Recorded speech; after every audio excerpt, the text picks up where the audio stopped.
Personally, I think that really what this is all about is Donald Trump desperately trying to get the Nobel Prize, and he's basically strong-arming everybody into doing something.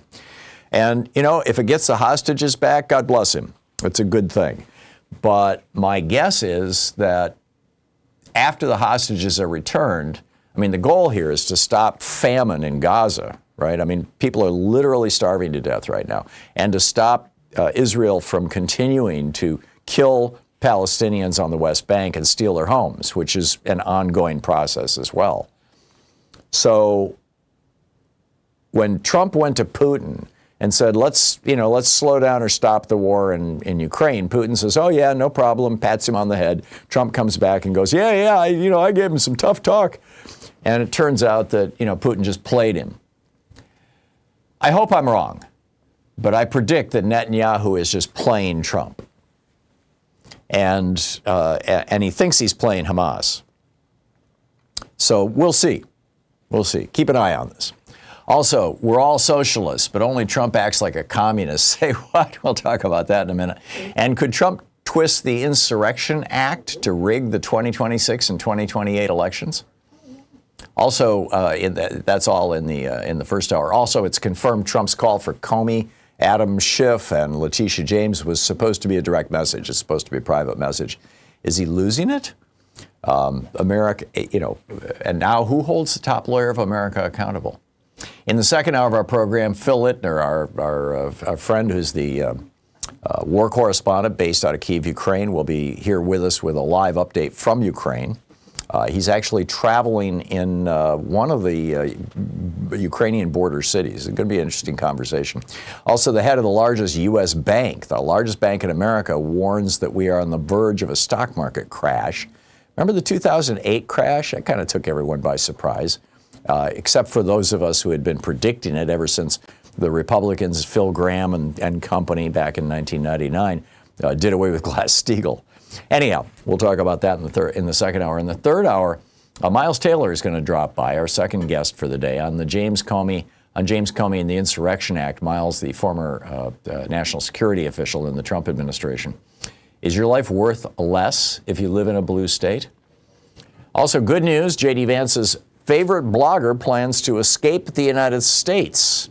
He says, I feel that I personally have to start thinking realistically about how to flee the country. Oh, and a fascism scholar who actually was fleeing the United States, he was moving, I believe, to Spain.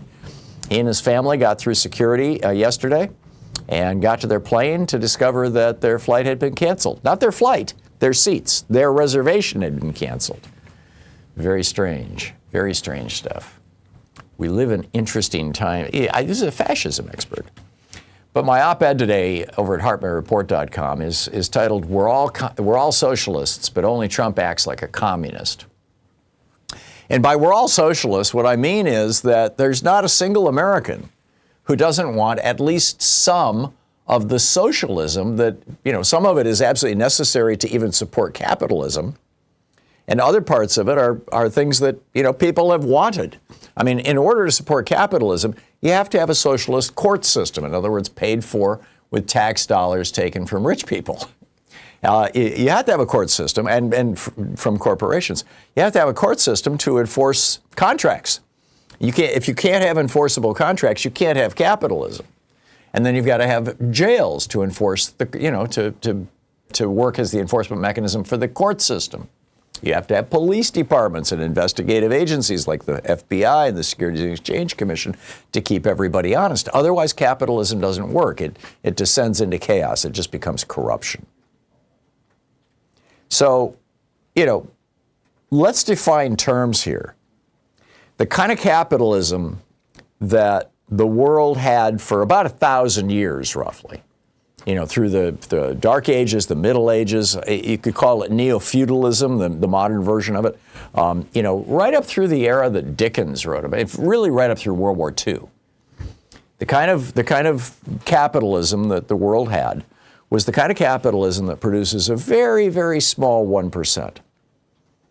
Virtually, well over 90% of the nation's wealth is in the hands of 1% of the people. This is all too familiar to me. You wake up with a scratchy throat, congestion, runny nose, and cough. You know your body. You know you're getting sick, right? Well, what are your choices? Tough it out, get sick, and take time off work. Hope the doctor can see you this month. Wait 2 hours at urgent care and have people cough all over you. Or open your medical emergency kit like mine. I just match my symptoms to the doctor-recommended prescription, start at the right meds, and nip this thing in the bud right now. This is not a first aid kit. It comes with doctor-prescribed meds to treat dozens of common and serious medical issues. Strong antibiotics for infections of all types, strep throat, pneumonia, UTIs, bronchitis, and a lot more. Plus, a doctor's easy guide so you'll know exactly what to take and when. No waiting to see the doctor, no waiting at the pharmacy. My meds are in my kit. Every home should have at least one medical emergency kit. You can get $35 off at urgentcarekit.com/Tom, T-H-O-M, when you check out. That's promo code Tom at urgentcarekit.com/Tom. Then there's a very small middle class. That's 4, 5, 6%, typically around 5% of the people. And that's the doctors and the lawyers who serve the 1%, who serve the morbidly rich. And then the bottom 94% is the desperately poor. Okay, that's raw capitalism. This is the world that, for example, Charles Dickens wrote about. Charles Dickens' father was dragged off to a debtor's prison when he was a child, when Dickens was a child. His father was dragged off. And so he saw it up close and personal. And you see this in every one of his books. You know, every one of his books. Christmas Carol is the one that pretty much everybody has read or has, seen the movie version of. And, Scrooge, I mean, the morbidly rich, the top 1%, literally don't even show up in that book, Christmas Carol. Scrooge was the middle class. He was a small business owner. He owned a company that was so small he only had one employee. But he was the middle class. And then Bob Cratchit was that 94% of everybody else who are the working poor, who was so poor he couldn't afford health care for his own son. That's the world that Russell Vought and Donald Trump and J.D. Vance and all of these guys that are trying to gut, quote, socialism from the American way of life that they want to take us back to. And what got me thinking about this is this new Gallup poll that found that support for capitalism, which was at 60% in 2021, is down to 54% now. And only 37% of people rate big business favorably. In fact, Democrats prefer socialism over capitalism, 66 to 42%.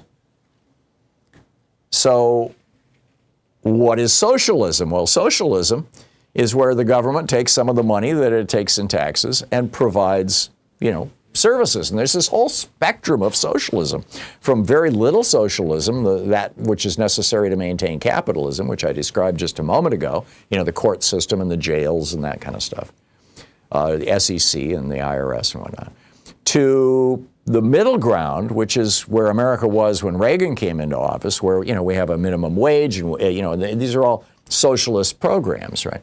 Minimum wage, Medicare, Medicaid, Social Security, unions, all that kind of stuff. To, a lot of that stuff, we don't have as much socialism as they have, for example, in France. And then, of course, the third area is communism. Communism is where the government actually owns businesses. Now, Trump, while he's yelling about socialism and trying to gut the socialist aspects of our government to immiserate Americans, hoping that will produce the conflict necessary to bring out the military and crack down on us all, Trump is actually advocating communism. I mean, we've bought shares in a whole bunch of American companies, and this is. I mean, people are kind of making fun of it, but he's had our government acquire shares in Intel, MP Materials, Lithium Americas, Trilogy Metals, and U.S. Steel. And everybody from Fortune to the New York Times to the Guardian to the Wall Street Journal is saying, oh yeah, Trump is becoming like a communist. But the bottom line is that the stakes are enormous. We've seen the American middle class go from 2/3 of us down to 47% of us because of Reaganomics. And when it was 2/3 of us, you could achieve the middle class with a single paycheck. Now it takes 2 paychecks. So, we've got to bring back socialism. The socialism that everybody loves. We've got to strengthen it. And that's really what the shutdown debate is all about, too. You know, the Democrats want a little more socialism. They want the Affordable Care Act, subsidies. They want cheap health care. That's socialism. And the Republicans are saying, no, we hate socialism, except for the rich, except for Donald Trump with his Bitcoin company that the government's going to support. Other than that, we hate socialism. How's it going to play out? This is the Thom Hartmann Program.